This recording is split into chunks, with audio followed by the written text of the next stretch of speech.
What has the modern day church in America done to push back against it? Oh, not only have they not pushed back against it, Justin Peters is on video telling us Islam is not a threat to the church. Well, don't you know? Tell that to all the folks being murdered in Nigeria, because Christians, guess what, are part of the church in Nigeria. They're part of the global church. And of course, that statement was made in defense of his hyper-Calvinist false gospel friend, James White, who did his interfaith dialogue in our town with the Jew-hating, Holocaust-denying, Hitler-defending, jihadi-preaching imam Yasser Qadi, who is, of course, building the big compound in Texas. And so I actually came across a postcard. Some of these guys, they would mail to my home pictures of me in full burqas. They thought they were really cute, sending all these different postcards of me in various burqas. Folks, these are many people at some of the most well-known Bible ministries in America. This is how immature and silly they are when they weren't doxing my home address and where I went to church. Because I dared to point out years in advance that we cannot work with guys like Yasser Qadi. This is who he is. This is Muslim Brotherhood. This is CARE. This is Hamas. This is their goal. And I was told that I don't know what biblical evangelism is, because don't you know, interfaith dialogue is biblical evangelism. No, it's not. So frankly, I could go on for hours on that one, but I'll tell you, the evangelical church in America deserves to not only lose every election, but they deserve to have the Marxists and the Muslims take over. Now, that doesn't mean you and me, who have been faithful as we can possibly be in all of our frail and feet of clay condition. We're not perfect. Far from it. I'm not. But very few could say that we, this network, this show, VCY, which has interviewed, so many of these people, gives a radio show every day to Usama Dakdok. There's a few of us in the Christian world that have been trying to warn the church. But many of the church has now been, we want to talk about a brain virus. They have been infected with replacement theology. And they have been now taught that the Jews are all synagogue of Satan, don't you know? No, they're not. Any more than every pastor is a hireling, because John 10 describes some as such. No, that's not a blanketed brush we should use. It's a specific category if you meet the requirements. But much of the modern church today has bought into replacement theology, and now they're buying into the lie that the real problem with the world are these Jews, don't you know, and the dispensationalists. The people who actually believe the book of Revelation is yet to come to pass from Revelation 4 on. That we're crazy.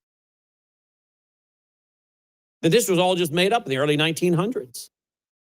I mean, please ignore the first century early church fathers that were teaching the same things. And now what we have, the Jews. Now, isn't that an interesting thing to get everyone in America all fighting about the Jews? Well, who slips into power? The Islamists. Now, you have to ask yourself, who benefits from this big psych op? Who benefits? The globalists who want to tear down America, de-Christianize the West, and the Islamist.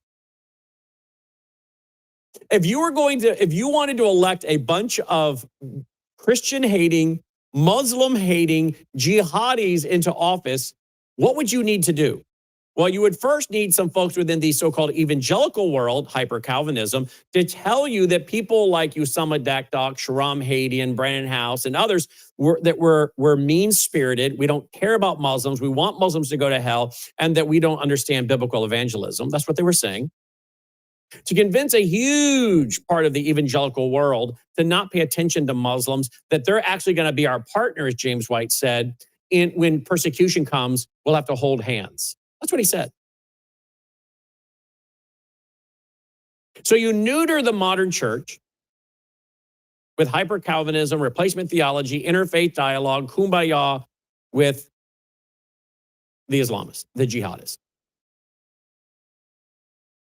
And then you convince a big chunk of the secular world that all of your problems are the Jews. Now, isn't it interesting? The Marxists want to tell you the source of all suffering and oppression is Christianity and capitalism. The source of all suffering and oppression is Christianity and capitalism. That's what the Marxists want to tell the young people. But now we have the Islamists and the folks, many of them being paid by Qatar and other sources and outlets like that, are now telling you that all the problems are the Jews. Isn't that interesting? The problems of the source of all suffering and oppression is either the Christians or the Jews. But wait a minute, now it's both. The problem are the dispensationalist Christians and the Jews, and we'll just call them Zionist and put them all in one bucket. The Zionist. That's the source of all suffering and oppression.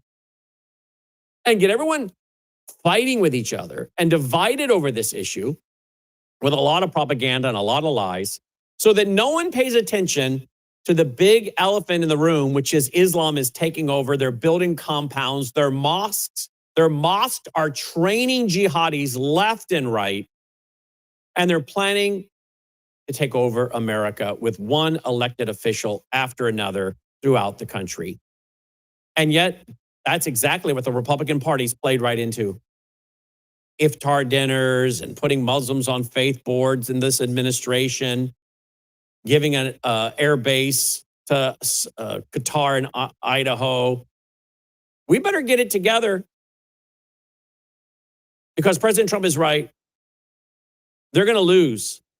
They're going to lose the midterms. They're going to lose next year's presidential election if they keep going on this direction, and they deserve to. And I think, I'm afraid it's going to be God's judgment. And now we have Steve Bannon out there yesterday saying we need a third state. We need a three-state solution in Israel. What is that?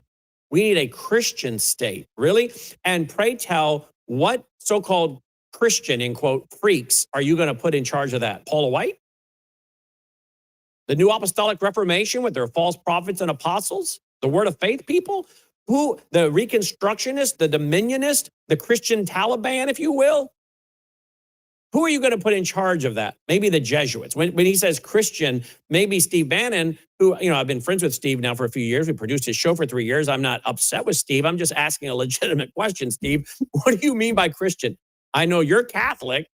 So does that mean the Jesuits? We're going to put the Jesuits in charge of the Christian third state of Israel? I don't know what that means. But all I can tell you is if you want to divide the nation of Israel, then go read Joel chapter 3, verse 2 about God's anger because you've divided my land. And isn't it interesting that this is the Republicans who think they're going to save the country? Can I ask you something? From the pro-family leaders who want to save America, but yet did this crazy response prayer rally back in 2011 with one false prophet after another. But yet, let's pray for God to save America while we unite with false teachers of the highest order.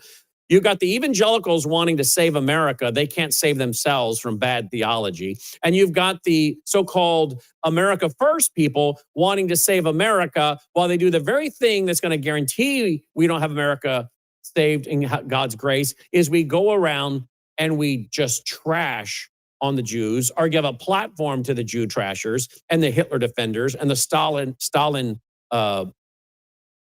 admirers. And we talk about dividing the land of Israel, and we think somehow these are the people that are going to save America. They're doing the very things that invites God's judgment.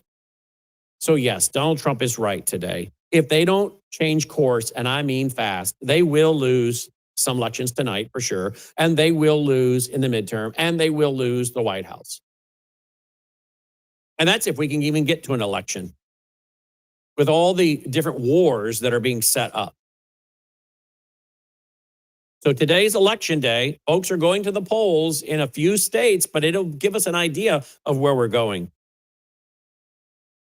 And tonight I'll have Andy Cyrus on also talking about from 1979 to today, because today, November 4th, 1979, is the day the Islamic Republic of Iran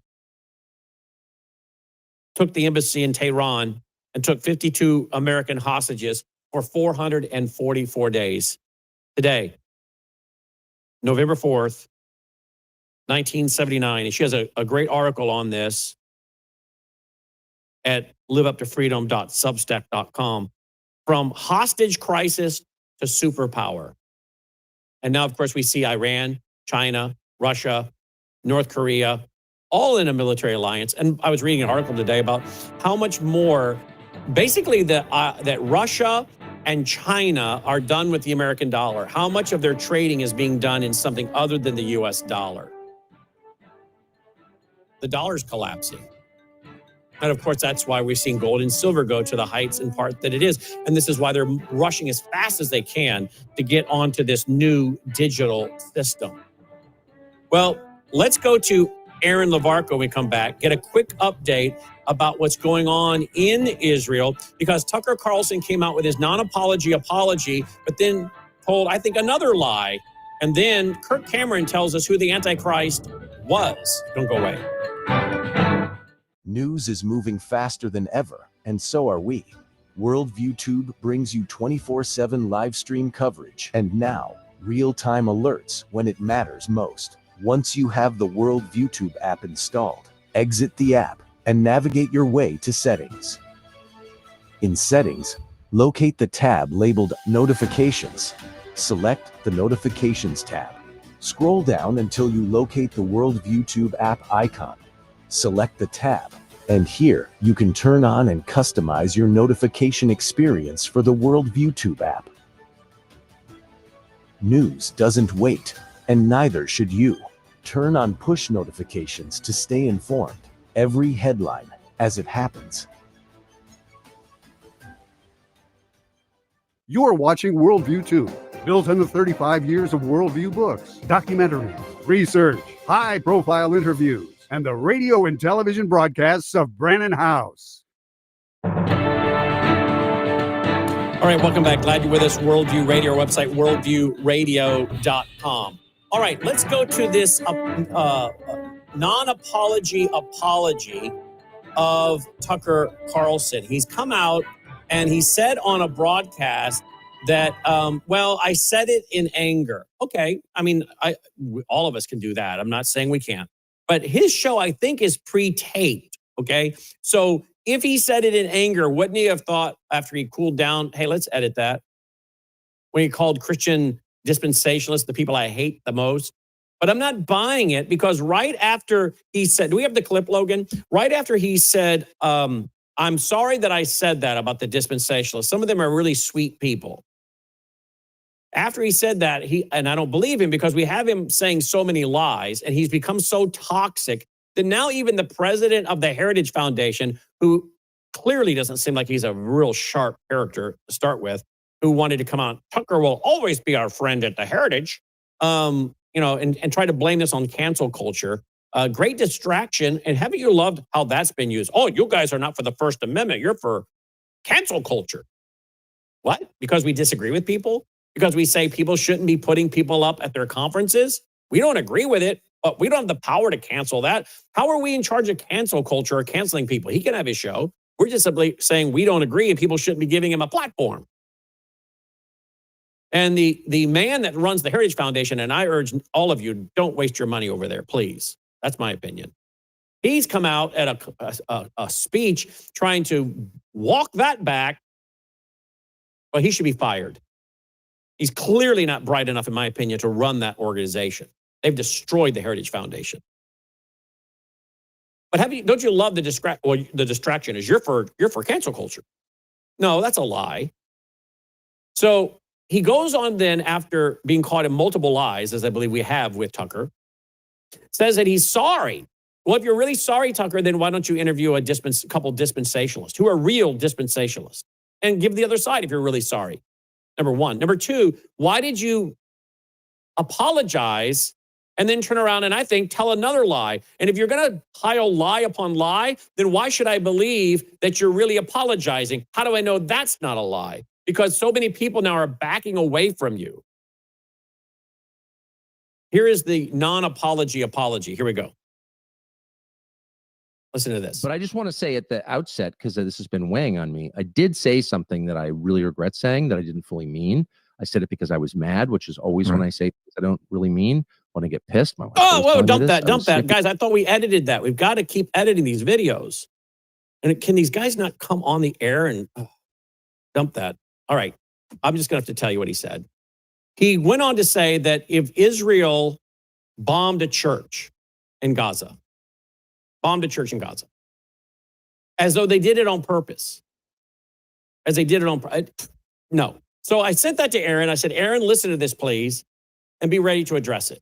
And he joins us now. Aaron, welcome back to the broadcast. Thank you for being with us. So he says, I'm sorry, but then lays in another lie as though Israel meant to bomb this church in Gaza. Can you tell us about this, please? Well, he may be sorry that he said that. And like you wrote to me, maybe he's sorry because of the consequences of him saying something out of anger, plagued him a little bit later. But does he regret the statement? I don't think he does. I think he's behind what he said because of his theology. His theology is leading him up a mindset. He's got a mindset, and it's connected to his statement. It's connected to him being anti-Israel and anti-Zionistic, anti-Christian Zion, and into replacement theology. He calls it a heresy. Anyone who believes in Zionism is a heretic. That's what he was saying. That's pretty serious stuff. And my study of the scriptures over 40 years now, it seems to me that the first Zionist in the Bible was God. He's the one who gave the vision to Abraham to go to the land, and then the promises to Abraham's descendants to go there, and it would be an everlasting covenant, and that even though he scattered his people among the nations, he would bring them back. That's not, you don't need to be a genius to read that in the scriptures. That is Zionism, the right for the biblical right for the ancient Jew to return to his ancient homeland. And anyone who believes in that, and you don't even have to be a Christian to believe that. In fact, when many of the Jews returned in the 1800s, early 1900s, a lot of the early Jewish returnees, they were not religious, Brannon. They did not have, in fact, a lot of them were anti-religion. And they moved for socialist reasons, capitalist reasons, and security reasons because of the pogroms in Europe. They didn't go out of any religious reason. So what Tucker's definition of Zionist or Zionism is, I would actually like to know. I'd like him to come and debate you and maybe the three of us. Well, what do you make of this lie that as though Israel knows what they're doing? They know, they have the technology, like they targeted this church on purpose. I'd like to play the clip if we can make sure it's edited, where he said something about that church. Guys? Because he made it sound like Israel did it on purpose. And I say edited just for the record. I mean, I don't need him using what is language I don't want to put on the air. So I just for the record, we're not editing what he's saying. We're editing out a word he used that I don't want on the air. And thank you, Dalton, for the fast response on the button there. That's our fault on our team's side. But I want to make again clear for the record, we're not editing his clip to change the meaning. That's why I play clips. Okay. We play clips here so people can realize we're playing what they're saying. Because people say, well, where's the receipts? Where's the proof? This is what we're known for doing. So people realize we have nothing to hide. We're all about putting out factual information. But when I heard the clip, it made it sound like, and I sent it to you to listen to, so you tell me what you think. They made it sound like Israel did it on purpose.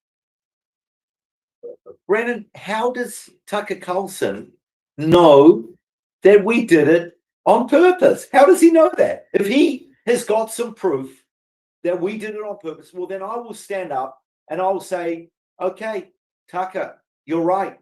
But you can't just make statements like that by hearsay knowing he's got a massive following and the influence, he needs to be not only held accountable, but I hope that people are challenging him on these kind of statements without cold evidence. That's a serious accusation. Well, your government came out and apologized right away when it happened. Well, hang on. We apologized because it was a mistake. We admitted it. Exactly. It was a mistake. We didn't do it on purpose. If we did it on purpose, I think we'd probably have taken out more than 2 or 3 people. No disrespect for those that were killed in the incident. So we did. We took responsibility. It was a mistake. In wars, mistakes are made. In fact, it wasn't just an apology, Brannon. It was a serious, long-winded apology, meaning it wasn't just an apology to get away with it and let's move on. There was serious regret and sorrow. And Benjamin Netanyahu said, all lives are important. All lives are sacred. So, that doesn't sound to me like someone who deliberately targets hospitals, Brannon, or schools. Or churches in this incident. Yeah, or churches, yes. And by the way, can I just say, in a lot of cases, according to international law, we actually have a right to attack these places, deliberately attack them. Because according to the laws of war, wherever an enemy shoots from, that place automatically becomes a target for retaliation. And they shoot from hospitals and schools all the time. That's it. Okay, so moving to another one real quick. Steve Bannon has come out and called for a 3-state solution, a Christian state in Israel. Now, again, the people use the word Christian, little c Christians, Coptic Christians in Egypt, etc. Steve is Catholic. I think he may have even gone to a Jesuit school. I'm not sure. I'll have to check on that one. But he sure has a lot of paraphernalia on his set that looks pretty Jesuitical. And I don't know by Christian if he means the Catholic Church, the Jesuits, an ecumenical 1965 Vatican Council II kind of Christian state. I don't know what. Yeah, let's let the Messianic Jews run the Christian state, the 3rd state. I don't think he means that. The Messianic Jews will be running a 3rd. Yeah, that's a good point. Yeah, Steve Bannon is calling for the Messianic Jews to run the 3rd state, the Christian state. No, something tells me it's going to be a 1965 Vatican Council II ecumenical, quote, Christian state. But if we have people in the America First movement that are so concerned about Israel, why are we suggesting we spend time and energy on creating a 3rd Christian state in Israel? Isn't that counterproductive to America First if you're even calling for that? I think you're kind of contradicting yourself, number one. Number two, if you want to bring judgment, continue down that road of the idea of dividing more land in Israel and making it a Christian state and see how many elections you win, or if you don't end up with major natural disasters, terrorist attacks, hurricanes, and who knows what else as God can do to judge nations, because this is a great way to invite it, right? It's interesting, Brannon. Remember leading up to the elections for the Pope, we talked about the leading candidate who Pete Saria from Jerusalem. And it's interesting, Steve Brannon's idea, because, let's say that worked out to be ruled by Christians as well. No doubt it's the Catholic Church, in my opinion. And who knows, maybe that could be a foothold for a future Pope to rule from Jerusalem.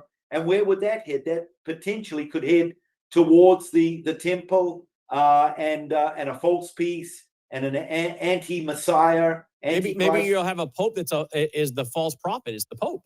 Yeah, or a false prophet. Although some believe the Antichrist comes out of the sea, Gentile, and the false prophet comes out of the land, Jew. So who knows? All right.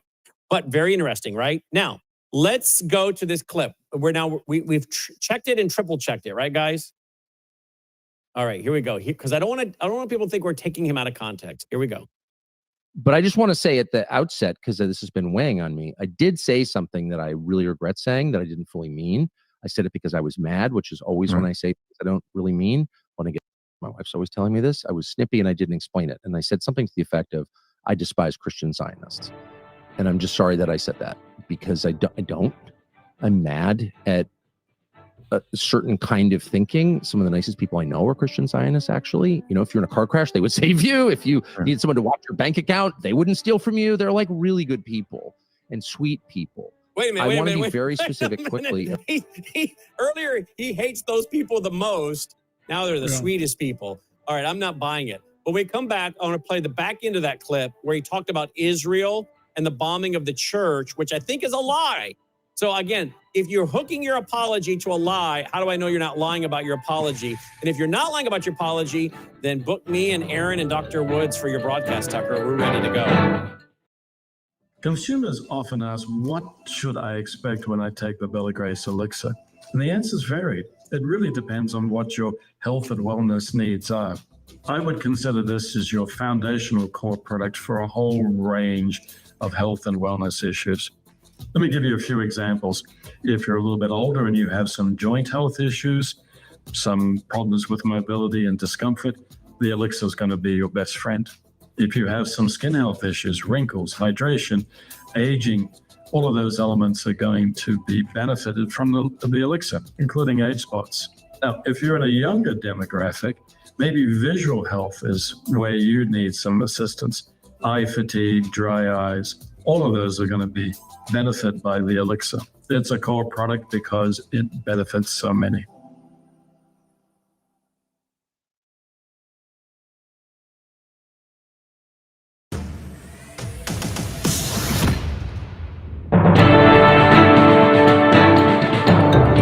Welcome back. Be sure to stay tuned for Crosstalk coming up at 2 p.m. Central on the VCY America Radio Network on over 100 outlets nationwide. America's original Christian talk program since the 1970s. If you don't have a VCY America station in your market, you can listen online at vcy.org, vcy.org. We're going to go to Dr. Woods here in a minute because Kirk Cameron's come out and identified the Antichrist. Before we go there, one more little clip here. Tucker says, and it sounded to me like he pretty much was saying Israel bombed this church in Gaza on purpose. Listen to this. A couple of different occasions, the Israeli government bombed churches in Gaza and killed a bunch of Christians. And not an accident, of course. I mean, this is like a very high-tech military with precision. I mean, they, gave pagers with bombs in them to Hezbollah. So like this is a military a national defense institution that understands what it's doing. They didn't accidentally bomb two churches and kill these Christians, and they never apologized for it. Okie dokie. So I brought this up with a couple of. There we go. All right. So you did it on purpose. It wasn't an accident. You didn't apologize. You bombed several churches and killed several people. Wow. Aaron. I didn't know he was an expert in military warfare and military intelligence, because it really would need someone of that expertise to know the facts. So where does he get these facts from? Making statements like that are very dangerous. And to me, it discredits him. And I hope people are listening to that. And now I don't want to demonize the guy, but making that kind of statement, he's demonizing us. And he has I mentioned before, he has a big following. So can you imagine the damage that he's causing? This kind of surely in journalism, there needs to be some kind of either accountability or censorship. Even the followers, although sometimes, the old saying, the blind leading the blind, but quite grievous, these kind of statements. Slander. This is actually slanderous, Brannon. Yep. All right. Lighttothenationsministry.com, lighttothenationsministry.com, our reporter on the ground in Israel, brought to you by our foundation, worldviewfoundation.com. By the way, Aaron, go on to, is it up yet on the line where what we did last night for an hour with Olivier? If you go to worldviewtube.com, I did an hour last night with Olivier Melnick. He wrote the book, End Times Anti-Semitism. And he's got a new one out as well, because this one's out of print. And last night we went through Old Testament verses, okay? And we went into Deuteronomy. I went to Amos. We went to Ezekiel. We showed that God's promises to the nation of Israel are not canceled. They're irrevocable. We went to the New Testament, Romans chapter 11, and we talked about it. And then we laid out the fact that what we have today is what clearly seems to be the goal to manipulate people and to think that we believe that the government of Israel today is, that's the government. That's what we all have to get behind, is the government of Israel today. And that's not what we say here. No, I know other people seem to not get it right, Ted Cruz and others, but we don't do that here. We have said 1,000,000 times that we are not talking about the nation, the promises of God being to the specific secular government of Israel. We are talking about those Jews who are in unbelief, some of them, not all of them. Here's a Jew that's not in unbelief, Aaron Levarco, our Messianic Jewish reporter on the ground in Israel. And there are yet many Jews who, if we're in that time frame now, who maybe are unbelieving, who will become believing, and they will become believers, and they will roll in the millennial kingdom. And these are the promises of this group of people that we're talking about, who will cry out, "Blessed is he who comes in the name of the Lord."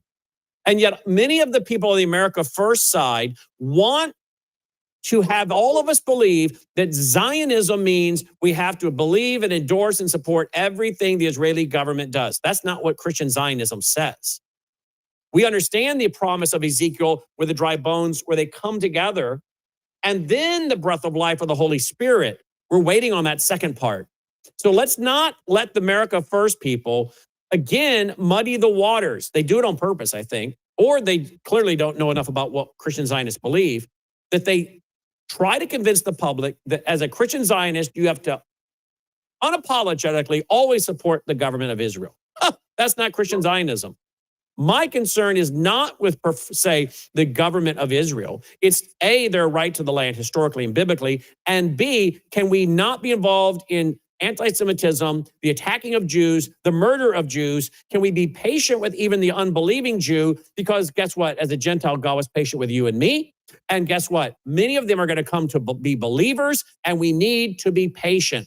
But I think they're deliberately in the America First crowd trying to convince people that to be a Zionist means you have to always support the government of Israel. And we went through it last night for an hour with Olivier. And Olivier said, "Brannon, you've interviewed me about 20 times. I think this is the best interview we have ever done." I would agree, because we went to the Bible. Closing comment on that, Aaron, before I go to Dr. Woods? You know, well, I just love the Ezekiel's prophecy where he said, "I will gather you from the nations, then I will take away your heart of stone and give you a heart of flesh." So that clearly shows us that God is gathering us in unbelief as a bunch of sinners, and then he's going to take away that heart of stone, hard-heartedness, take that veil away, and open our eyes to the salvation that he's provided for us. So God is faithful. We are not faithful, but he is faithful. Indeed. Amen. All right, Dr. Woods, welcome back to the broadcast. Thanks for being with us. Brannon, good to be here. Thanks for having me. Let's go, if we can, to this clip, because Kirk Cameron has come out and he is now telling us who the Antichrist was. Listen to this. In Revelation 13 is demanding that everybody worship him or die. And then they're also saying that wisdom is needed here to identify who the beast is. And you're either going to take his name or you're going to take his number. And the number is 666. Now, with regard to the number of 666, I'm not into numerology. That's sort of spiritual voodoo, hocus pocus, weird stuff. But Hebrew gematria is a real thing, and you already understand the concept of certain letters having numerical value. So 666 is the number, I believe, of Nero Caesar. You have the numeric value of the letters of Nero Caesar, who was the first century Roman emperor who was persecuting the Christians. And this gave John, the author of Revelation, a way to indicate to his fellow believers who this beast was, because of his name representing the numbers 666, without forthrightly saying his name, which would have been very dangerous for him. Okay. Joining me now is Dr. Woods, who, by the way, Dr. Woods, didn't you do your master's thesis on Nero and 666? Yeah, when I was at Dallas Seminary, I focused a lot of my academic work on trying to refute preterism. My doctoral dissertation was trying to show that Jerusalem is not a fulfillment of the prophecies of Revelation 17 and 18, when Jerusalem was sacked by the Romans in AD 70. But when I was in the master's program, I wrote I think around 90-page thesis on why that interpretation that he's giving. And it's kind of shocking for me to hear all this again, because I thought I was working on something back then, that was just archaic. But it was trying to refute the idea that Nero is the beast using gematria. And it was actually published in a book. I'm going to try to hold this book up. It was co-edited by Tim LaHaye and Thomas Ice. It's called The End Times Controversy. I have a chapter in there, along with countless others, refuting the doctrine of preterism. So this is actually something I know pretty well. Okay. So was Nero the Antichrist, as Kirk Cameron says? All right. Well, here we go. Off the top of my head, as Rush Limbaugh used to say, with half my brain tied behind my back, because I did not go back and reread my thesis. But here are 7 problems with what he's saying. Number 1, the date of the book of Revelation. For his system to work, he's got to believe that Revelation was written in the 60s to make it a prophecy about AD 70, and nobody believes that. Everybody believes the book of Revelation was written in AD 95, going back to a clear statement Irenaeus made. Irenaeus being one generation removed from the Apostle John. Number 2, notice how Kirk Cameron is taking numbers literally there, using 666. Well, I thought this was the same crowd that tell us that 1,000 years is not literal, 144,000 Jews is not literal, etc.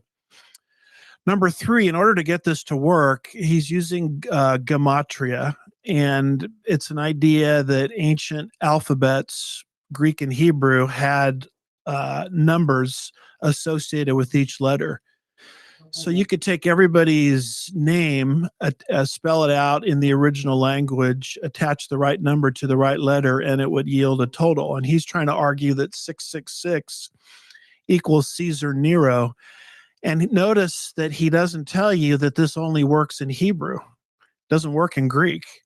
And that's a big problem, because when John wrote the book of Revelation, he was writing to a Greek-speaking audience, the 7 churches of Asia Minor. And when John wants to be understood in Hebrew, he's explicit. He says in the Hebrew, this means, as he does in Revelation 9, verse 11, Revelation 16, verse 16, but he doesn't do that here. Number 4, he's got to attach the title Caesar to the name Nero. If you don't attach the name Caesar or Kaiser to the name Nero, the calculation doesn't add up to 666. If you just use Nero's name by itself, it doesn't add up to 666. And that's a problem, because when you look at Revelation 13, verse 18, it talks about the name of the beast. It says absolutely nothing about his title. I think we're at number 5. Number 5 is this whole idea that 666 equals Nero. That's an idea that wasn't even invented until the 1800s. And that's very interesting to me, because there's no trace of this in church history until it came from liberal German rationalistic scholars in the 1800s. That's fascinating to me, because this is the same crowd that always accuses us of developing our dispensationalism from the 1800s, which, by the way, is not true, but that's the accusation level against us. And so this is a case of physician, heal thyself, because they're doing the same thing with this 666 thing. Number 6, I think, Ron, this is a product of liberalism. It was German liberal rationalistic scholars that came up with this, and all Kenneth Gentry, who developed all of this, is doing is he is taking concepts from German rationalism, liberalism, and bringing it into evangelicalism. And this was picked up by Gary DeMar. He's doing the same thing. And now Kirk Cameron is sort of an empty vessel, an empty suit, a useful idiot, someone they could pour their corrupt doctrine into because he happens to have a big following. And then finally, number 7, the details of the text taken as a whole don't fit Caesar Nero. For example, if Nero is the first beast, who's the second beast? And what does it mean when it says he calls fire down from heaven? We have no record of that back in the 1st century. And what do you do with the universal language? Okay, well, right there. More with Dr. Woods on the other side. Don't go away. You woke up with a sore throat and a low-grade fever. You know you are getting sick, so here's your choices. You can get sicker and miss work, try to see a doctor this week, or sit hours in a crowded waiting room at urgent care. I have a smarter option for you. Open your medical emergency kit. Match your symptoms to doctor-recommended prescription in your booklet and take the right meds now and get well faster. This is not a first aid kit. It's like having an urgent care in your home. It includes doctor-prescribed medications to treat over 39 medical issues like respiratory infections, strep throat, pneumonia, UTIs, and more. No waiting to see the doctor and no standing in line at the pharmacy. It's right here. Every home should have at least one medical emergency kit, and here's how to order. Go to worldviewhealthcare.com. Your kit to treat dozens of common and serious illnesses is rushed to your door. worldviewhealthcare.com. That's worldviewhealthcare.com. The emergency kit available at worldviewhealthcare.com. Make sure you don't have to go to urgent care. I got pneumonia. I didn't have to go. I took this last year. Stayed at home. Went to bed. Welcome back. Dr. Woods, his website, andywoodsministries.org, andywoodsministries.org. My book on Hamas came out yesterday. You don't need to buy it. Remember the vault. It's already there for you. And October 7th comes to America. That's the title.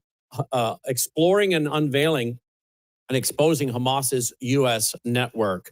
And again, it's available for Vault members at worldviewtube.com/vault. And if you would like to purchase it as a PDF, it is in our store for like $7, something like that. It's very inexpensive. Worldviewstore.com, worldviewstore.com. We have my next book on siege, sabotage, based on my documentaries coming out, and then the one on brainwashed America. So we're trying to get those all into book format. Now, Dr. Woods, pick it up where you left off. Please. Well, I was getting to my 7th point as to why the beast is not Nero, and it has to do with the rest of the details of the text. Who's the second beast? What does it mean when the second beast, called down fire from heaven? What do you do with all the universal language in the text about the whole world worshiping the beast and not taking those that don't take a mark on their right hand or forehead will be persecuted globally?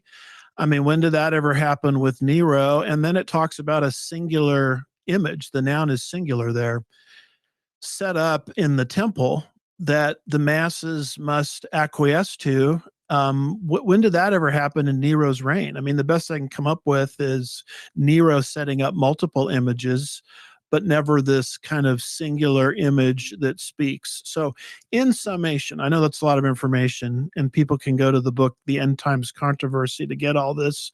But here are the 7 reasons why Kirk Cameron is just regurgitating a tired, old, dead horse that's obviously been passed down to him from German liberals to Kenneth Gentry to Gary DeMar to the empty suit Kirk Cameron. Number 1, the date of the book of Revelation prevents this. Kirk has got to date this in the 60s to make it a prophecy about the 70s, and yet nobody believes that. Everybody believes Revelation was written in the 90s. Number 2, why is he taking the number 666 literally here when all the other numbers in their system of Reformed theology are allegorical. Number 3, why is he resorting to Hebrew gematria to make this work when John was writing to a Greek-speaking audience? Number 4, he's got to toss in the word Caesar, Nero's title, to get the summation to work. And Revelation 13, verse 18, just simply says the name of the beast, nothing about his title.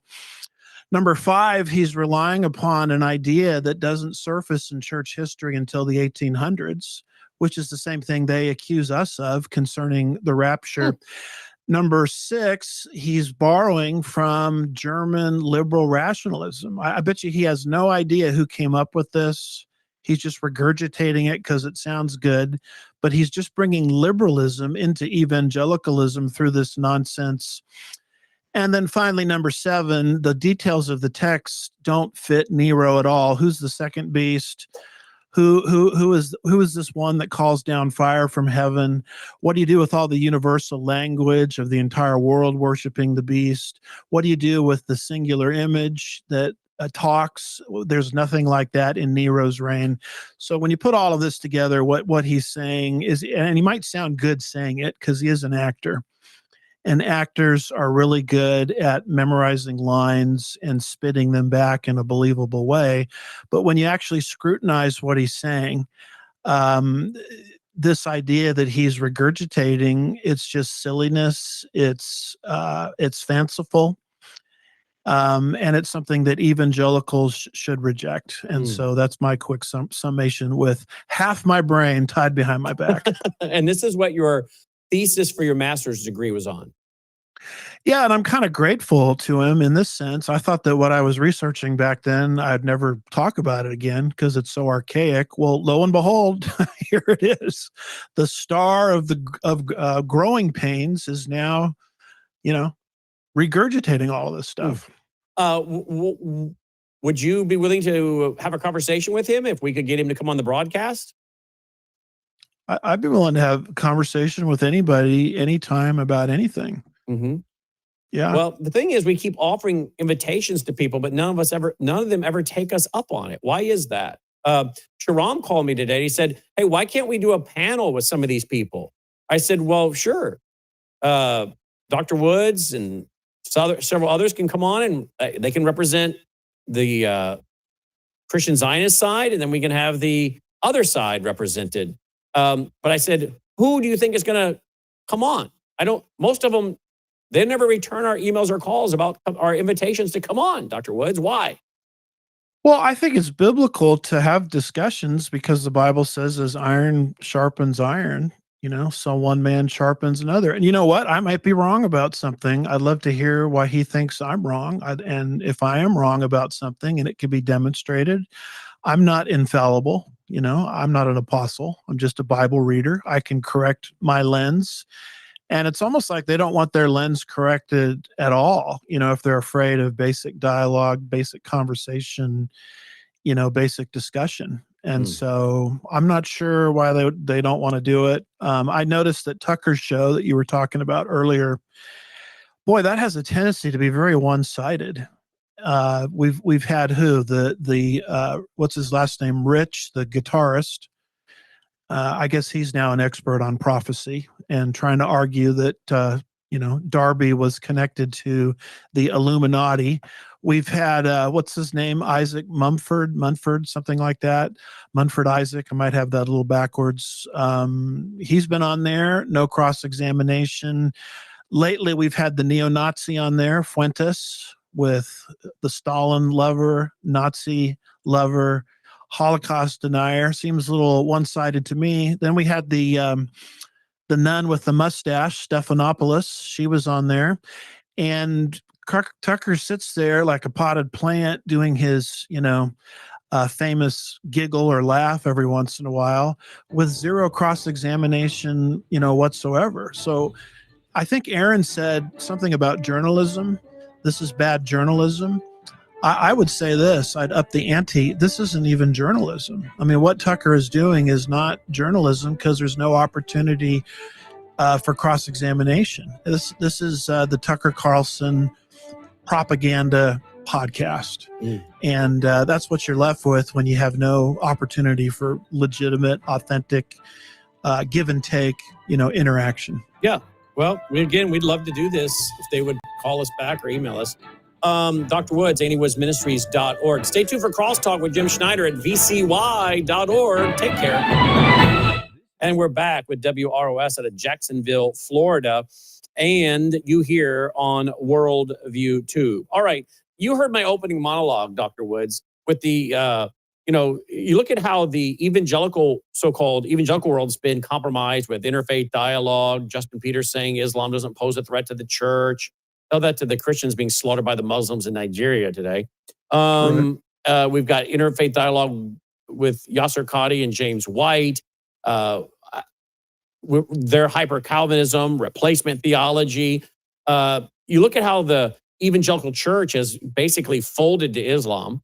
You never hear these guys talk about Islam, take it on. I mean, no, to the contrary, they're sitting there wanting to play patty cake and find common ground with Yasser Qadi, a Jew-hating, Holocaust-denying, Hitler-defending, jihad-preaching imam, who James White says we're going to have to hold hands and protect each other when persecution comes.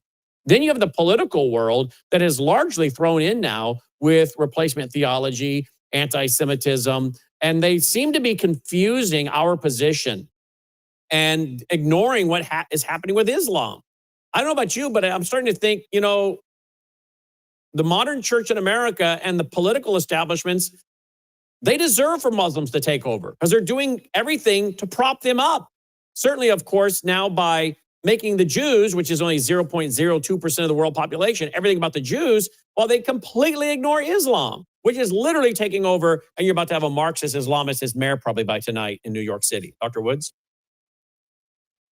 Well, I think what's happened is a line has been crossed with this whole Fuentes thing. And the reason I say that is Adolf Hitler himself, when he wrote Mein Kampf, he was considered a fringe character. Nobody took him seriously. But gradually what happened is he started to gain access to the mainstream. And as he gained access to the mainstream, boy, I bet you that generation sure was sorry they didn't take him a little bit more seriously when he wrote Mein Kampf. They could have done something, to stave off the whole thing. And so what's happening with this Fuentes guy, who is just a fringe kook in the eyes of society?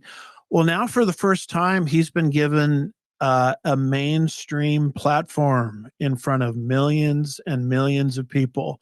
And I don't mean to sound like an alarmist, but this is exactly how Hitler came to power gradually, is these thoughts were more and more mainstreamed. And what has been normative on the left for a long time, this anti-Semitic strain of thought, is now being normalized. Thank you, Tucker Carlson.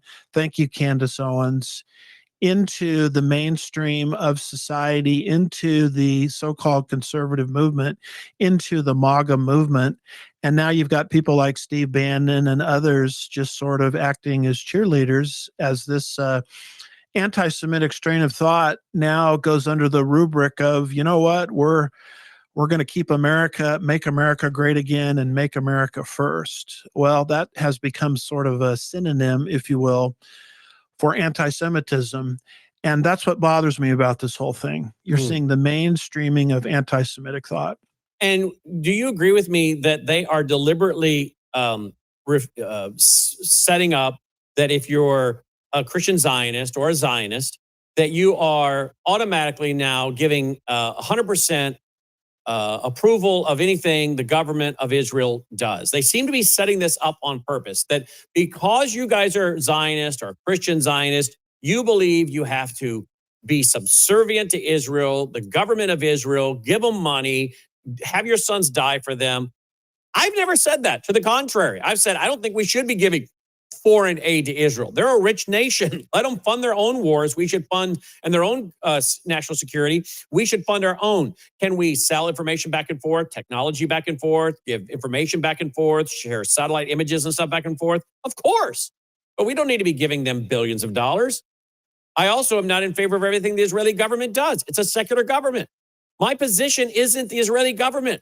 My position is that God said they would become a nation again. That officially happened in 48.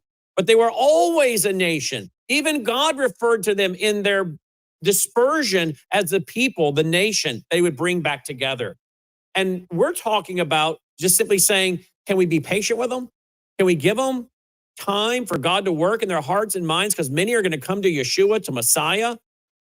But I think they deliberately try to misrepresent a Christian Zionist or a Zionist is believing we have to do whatever the government of Israel wants to do and everything's about the government of Israel. So hold the music for a second. Would you agree that they're deliberately misrepresenting our cause? Or do you think they don't even understand our cause? Well, it's a convenient straw man. You know, oh, you agree with everything Israel does. Well, you just had Aaron Levarco on. I mean, you can't get more of a Zionist than him. I mean, he's not just a Christian, but he's a messianic believer living in the state of Israel, a licensed tour guide, has his own ministry, and he just said the country, and he agreed with what the country just did, apologized for something. So obviously, with Aaron Levarco acquiescing to an apology of his own nation, the nation of Israel, he's not just blindly defending what they did. He said, you know what, we got it wrong at a particular juncture. And so there's nothing wrong with doing that. Where it borders into anti-Semitism is when you move into delegitimization. Israel has no right to exist.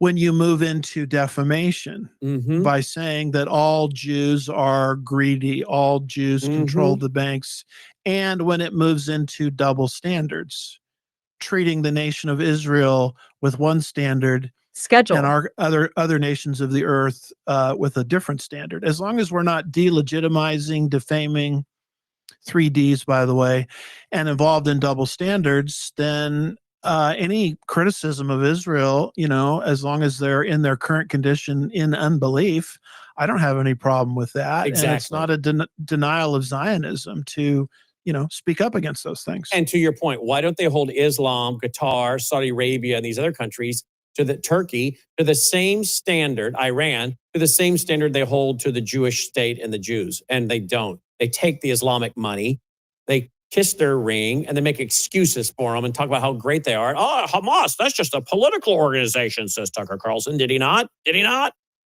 All right. Great show. AndyWoodsMinistries.org. Thank you, Andy.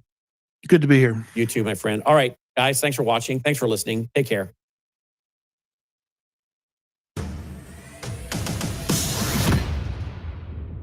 You're watching Worldview 2, built on the 35 years of Worldview books, documentaries, research, high-profile interviews, and the radio and